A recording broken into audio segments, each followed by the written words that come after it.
साथियों, सहारा इंडिया से जुड़ा विषय आपके बीच में लेकर आया हूं। और सहारा इंडिया क्रेडिट कोऑपरेटिव सोसाइटी ने एक पत्र जो लोकसभा में मुद्दा श्रीमान जो है उदय प्रताप सिंह सांसद जो है मध्य प्रदेश के हैं, उन्होंने सहारा की क्रेडिट कोऑपरेटिव सोसाइटियों का भुगतान का मुद्दा लोकसभा में उठाया था। तो सहारा ग्रुप की क्रेडिट सोसाइटी के चेयरमैन ने एक पत्र माननीय सांसद को लिखा है। ये वीडियो थोड़ा सा लंबा जाएगा, आप लोग ज़रूर देखें। और क्या जिक्र किया गया है मैं आपको पढ़कर बता देता हूँ। और ये पत्र जो है मुझे आज ही प्राप्त हुआ है। तो सेवा में उदय प्रताप सिंह जी, माननीय सांसद, 24 राजेंद्र नगर रोड, नई दिल्ली। दिनांक 19/12/2022 को ये पत्र लिखा गया है। सम्माननीय महोदय, सम्मान पूर्वक अवगत कराना है कि सहारा क्रेडिट कोऑपरेटिव सोसाइटी लिमिटेड सहारा इंडिया परिवार के कुछ जो है इच्छुक कार्यकर्ता एवं अन्य सदस्यों द्वारा प्रविष्ट पृथक विविध पंजीकृत सोसाइटियां हैं जो 2010 में central registrar of cooperative society कृषि मंत्रालय द्वारा भारत सरकार द्वारा नई दिल्ली द्वारा पंजीकृत हैं। 22 राज्यों केंद्र शासित प्रदेशों में कार्यरत हैं तथा वर्तमान में इन सोसाइटियों के 5 करोड़ से भी अधिक सदस्य हैं। सोसाइटियों ने अपने सदस्यों की जमा की गई धनराशि का अधिकतम लाभ उद्देश्य सहारा ग्रुप की कंपनी एम्बे वैली लिमिटेड और बिंग्स Aamby valley developer corporation limited company परियोजनाओं में multi state cooperative society act 2000 प्रावधानों एवं central registrar of cooperative society New Delhi द्वारा रजिस्टर्ड उक्त सोसाइटियों के उप कंपनियों में प्रदत्त कंपनियों के अनुरूप निवेशित किया है जो सहारा ग्रुप ऑफ कंपनी की परिधि में आता है। उक्त दोनों कंपनियों पर माननीय सर्वोच्च न्यायालय आदेश क्रमांक 21/11/2013 के संदर्भ में सहारा ग्रुप ऑफ कंपनीज की चल अचल संपत्तियां के हस्तांतरण बेहद अनुमति न होने के कारण तदुपरांत आदेश दिनांक 3/8/2016 के संदर्भ में अचल संपत्तियों के विक्रय करने एवं अनुमति होने पर भी संपत्तियों को बेचकर गिरवी रखकर अथवा किसी व्यवस्था को प्राप्त धनराशि सहारा सेवी अकाउंट में जमा करने के संबंध में आदेश दिया है। इसमें 1 रुपया भी किसी के भुगतान के लिए अपने खर्चों के लिए उपयोग नहीं किया जा सकता, जिसके कारण निवेशित धनराशि एवं लाभ सोसाइटियों से प्राप्त नहीं हो पा रहा है।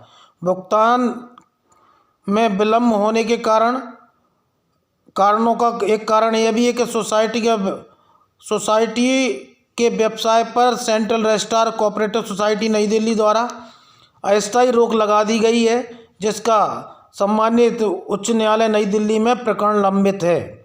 इस पत्र के माध्यम से आपको यह अवगत कराना है कि परिस्थितियों के उपरांत सोसाइटी अपने सम्मानित निवेशकर्ताओं को अन्य स्रोतों के माध्यम से थोड़ा थोड़ा करके भुगतान कर रही है।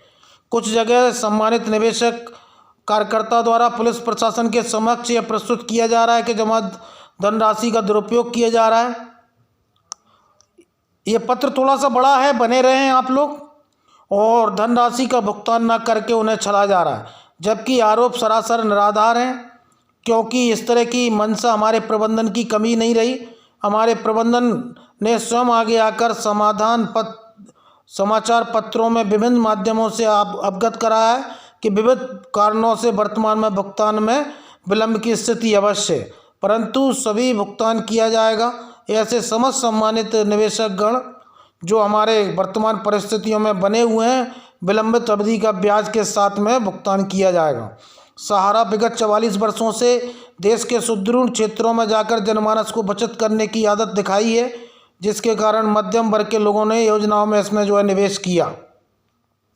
आगे मैं बता देता हूं कि इन्होंने सहारा सेवी केस का जिक्र किया है और कि सहारा सेवी केस में वो चल रहा है हमारा, और बताया कि 9-10 वर्षों से पूर्व अनुमान कर दिया गया है, ऐसी भुगतान की मांग क्यों करेगा। माननीय उच्च न्यायालय के आदेश का जिक्र किया है जो सहारा सेवी केस में है, और सहारा सेवी केस में हमें 25,000 करोड़ रुपए जमा करवाने हैं, इस तरह का इन्होंने जिक्र किया है। एमआरओ का जिक्र किया है। और लास्ट में इन्होंने जो सोसाइटियों की देनदारी हैं उनको जो है देने का वादा किया और बोल रहे हैं।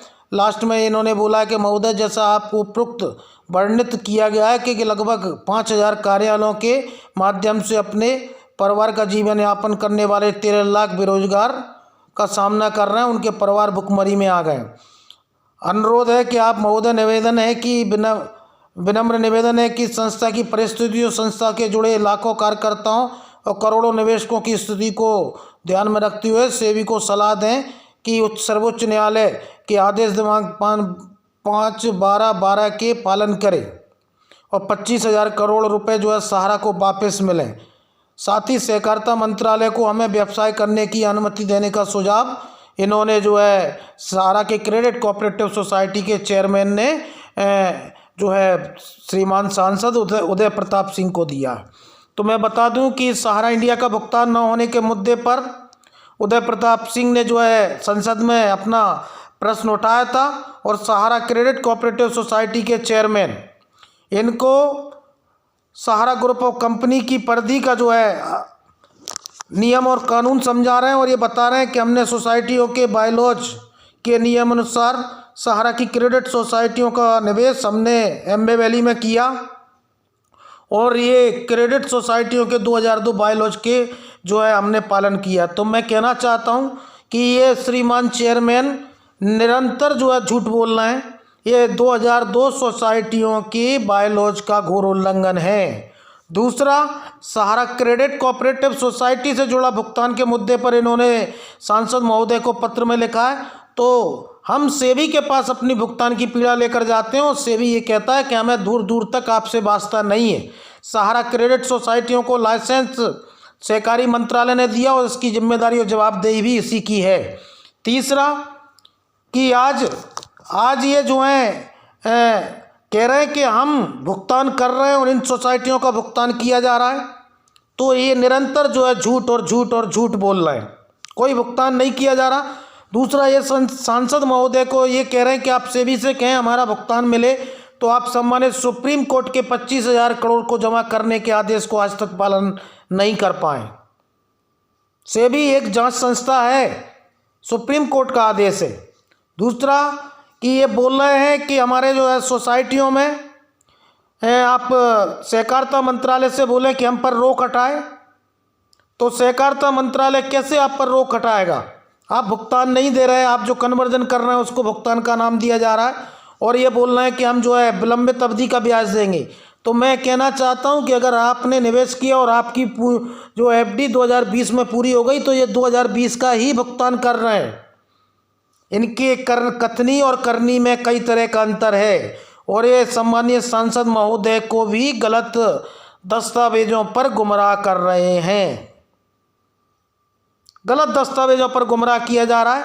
और उदय प्रताप सिंह ने जो सांसद हैं मध्य प्रदेश से, मैं धन्यवाद ज्ञापित करता हूँ। सहारा के भुगतान के मुद्दे को पुरजोर तरीके से इन्होंने लोकसभा में रखा। अब सहारा के चेयरमैन सांसदों को भी गुमराह करते नजर आ रहे हैं। तो ज़्यादा से ज़्यादा लोग न्यूज़ दुनिया चैनल को लाइक एवं सब्सक्राइब करें, ग्रुपों में शेयर करें। बहुत बहुत धन्यवाद, आभार।